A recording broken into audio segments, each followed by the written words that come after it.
గ్రామంలో ఉన్న పుణ్యక్షేత్రం నందు శ్రీ తలుపులమ్మ అమ్మవారు వేంచేసి ఉన్నారు. లోవా కొత్తూరు గ్రామానికి సమీపంలో తీగకొండ దారకొండల మధ్యలో ఉన్న గుహలో 200 అడుగుల ఎత్తున శ్రీ తలుపులమ్మ అమ్మవారు ఆ ప్రాంతంలో వెలిశారు. ఈ తల్లి తన వద్దకు వచ్చే భక్తులకు సకల సౌభాగ్యాలు ప్రసాదిస్తారు.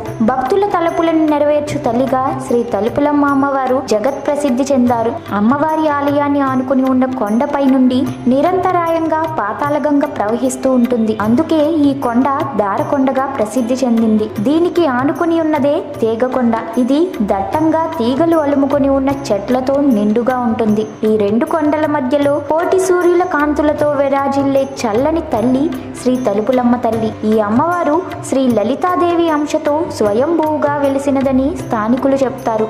కృతయుగంలో మేరు పర్వతుని గర్వాన్ని అణిచి దక్షిణ దేశయాత్రకు వచ్చిన అగస్త్య మహాముని ఒక అరణ్య మార్గంలో వెళుతుండగా